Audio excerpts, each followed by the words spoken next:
اعوذ باللہ من الشیطان الرجیم بسم اللہ الرحمن الرحیم۔ لائف ویوز اسرار قریشی کی نشست کے ساتھ میں حاضر ہوں۔ جس وقت آپ یہ سن رہے ہوں گے عید کا دن ہوگا۔ عید الاضحیٰ آپ سب کو مبارک ہو۔ اللہ پاک آپ پر اپنی بڑی رحمتیں نازل فرمائے، آپ کو ان مشکل حالات سے آپ کو ہم سب کو نجات عطا فرمائے کہ ہم عید کی خوشیاں اسی طرح سے منا سکیں جس طرح سے ہم برسوں سے مناتے چلے آتے تھے۔ مشکل وقت ہے یقیناً، اور وہ لوگ جن کے پاس کچھ وسائل ہیں ان کے لیے مشکلات کی نیچر کچھ اور ہے، مشکلات ویسے بھی کم ہیں ان کی۔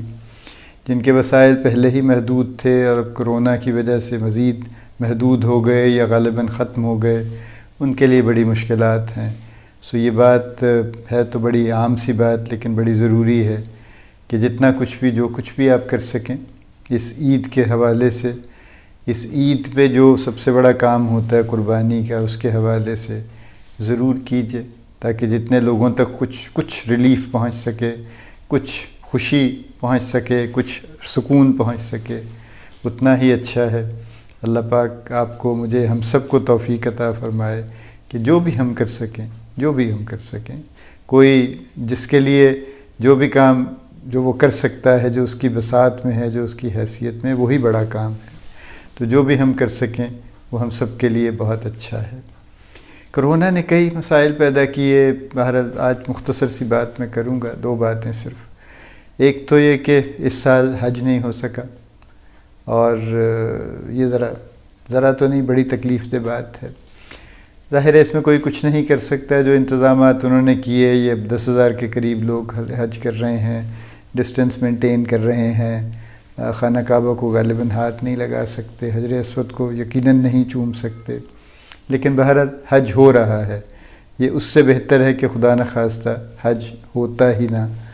تو بہت سے لوگ پاکستان سے بھی کوئی 2 لاکھ کے قریب لوگ ہر سال جاتے ہیں، وہ لوگ محروم ہو گئے سب جانے سے، اور جو خاص طور پہ پاکستان سے ذرا بوڑھے لوگ زیادہ جاتے ہیں، اب ان کی پریشانی کا عالم کچھ اور ہے کہ اگلے سال صحت کتنی اچھی ہوگی، نہیں ہوگی، پتہ نہیں ہوں گے یا نہیں ہوں گے، کئی طرح کے خدشات ہیں ان کے ذہن میں جو چل رہے ہیں۔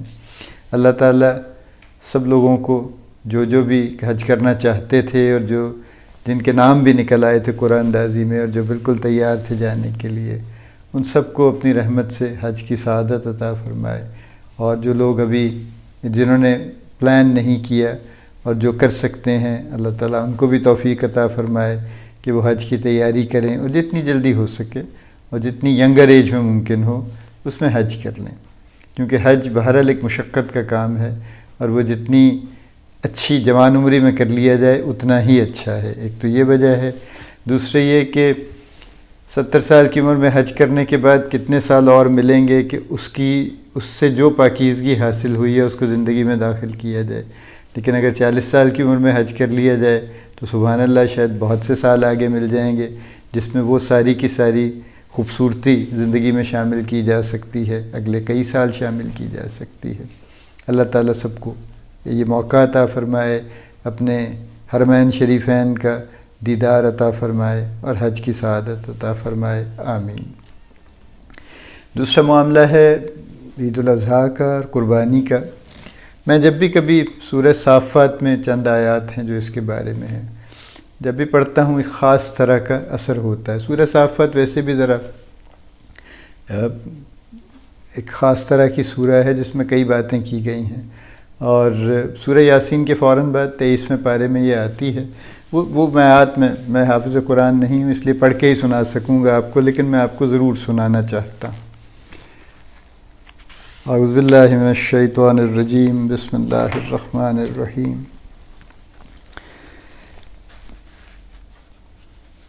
یہ یہاں سے شروع ہوتی ہے آیت نمبر 100 سے، جس میں حضرت ابراہیم اللہ تعالیٰ سے فرماتے ہیں کہ ربی حبلی من الصالحین، کہ اے پروردگار مجھے اچھی اولاد، اچھا فرزند عطا فرما۔ فبشرناہ بغلام حلیم، تو پھر ہم نے ان کو بشارت دی ایک نرم دل لڑکے کی، حلیم لڑکے کی۔ بچہ ہو گیا ماشاءاللہ۔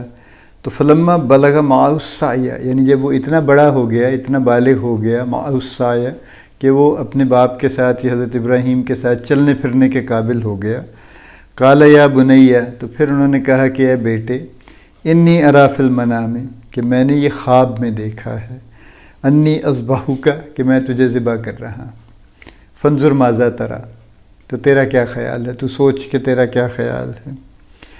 قال یا ابت افعل، انہوں نے فرمایا کہ اے ابا جان، قال یا ابت افعل، کہ اے ابا جان کر ڈالیے، ما تؤمر، جس کا آپ کو حکم دیا گیا ہے، ستجدنی انشاء اللہ من الصابرین، کہ انشاءاللہ آپ مجھے صبر کرنے والوں میں پائیں گے۔ اب اسی پہ علامہ اقبال نے وہ شعر لکھا تھا کہ یہ فیضان نظر تھا یا کہ مکتب کی کرامت تھی، سکھائے کس نے اسماعیل کو آداب فرزندی۔ پھر کیا ہوا جناب کہ فلما اسلما وتلہ للجبین، کہ پھر دونوں نے فلما اسلما، دونوں نے اس بات کو تسلیم کر لیا، وتلہ للجبین، اور انہوں نے پیشانی کے بل لٹا دیا اس کو، ونادیناہ ان یا ابراہیم، تو پھر ہم نے ابراہیم کو آواز دی کہ یا اے ابراہیم، قد صدقت الرؤیا، تو نے خواب سچ کر دکھایا، انا کذالک نجزی المحسنین، اور یہ نیکوکاروں کو ہم ایسا ہی بدلہ دیا کرتے ہیں، ان ھذا لہو البلاء المبین، کہ یہ یقیناً نہایت شدید آزمائش تھی، کھلی آزمائش تھی، مبین کھلا ہوتا ہے کہ یہ بالکل واضح آزمائش تھی، بلاء المبین تھی۔ وفدیناہ بذبح عظیم، اور ہم نے ایک بڑی قربانی کا ان کے لیے فدیہ دے دیا، وفدیناہ، فدیہ دے دیا، بذبح عظیم، عظیم قربانی کا۔ وترکنا علیہ فی الآخرین، اور پیچھے آنے والوں میں ابراہیم کا ذکر باقی چھوڑ دیا، اور اس بات کا بھی ذکر باقی چھوڑ دیا کہ یہ جو ذبح عظیم تھا اس کا ذکر آنے والوں کے لیے چھوڑ دیا۔ سلام علی ابراہیم، کہ سلام ہو ابراہیم پر، کذالک نجزی المحسنین، کہ نیکوکاروں کو ہم ایسا ہی بدلہ دیا کرتے ہیں۔ یہ وہ آیات ہیں 100 سے لے کر اور 110 تک، جس میں اس بات کا ذکر ہے کہ کیا گفتگو ہوئی اور کیا ہوا۔ پچھلے دنوں کسی نے ایک واٹس ایپ پہ ایک بھیجا جس میں لکھا ہوا تھا کہ ہم لوگوں نے باپ بیٹے کی گفتگو بھلا دی اور صرف قربانی یاد رکھی۔ شاید کچھ ایسا ہی ہے۔ اصل بات تو یہ وہ گفتگو ہے جو ان کی آپس میں ہوئی، اور جس میں کئی، میں تو عالم نہیں ہوں، جس پہ کوئی عالم بات کریں تو گھنٹوں بات کر لیں گے کہ ان میں کون کون سے رموز ہیں، لیکن بڑی سادہ سی بات یہ ہے کہ اللہ کے دو نیک بندے ہیں، دونوں پیغمبر ہیں، اور باپ نے بیٹے سے اتنی بڑی بات کہی۔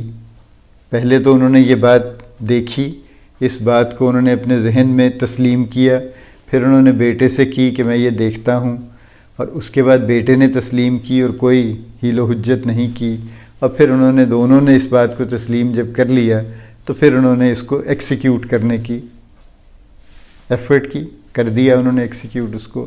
اللہ پاک نے ان کو اس کی بجائے ان کے ذبح عظیم کا ایک فدیہ دے دیا، اور ہمارے لیے یہ روایت چھوڑ دی کہ ہم اس کو فالو کریں۔ تو اصل بات تو وہ روایت ہے، اصل بات تو وہ قربانی ہے اور وہ سوچ ہے کہ اللہ پاک کا کہا ہوا مان لیا جائے، بس اصل بات یہ ہے۔ یہ قربانی ہے یا نہیں ہے، یہ جو بھی بات ہو، یعنی جو کچھ بھی کہا جائے، یہ تو ایکسٹریم بات ہے نا مثال میں، کہ اس سے زیادہ بڑی بات تو ہو نہیں سکتی کہ باپ اپنے بیٹے کو ذبح کر دے، لیکن اصل بات یہ ہے کہ اللہ پاک نے جو کہا اس کو مان لیا جائے۔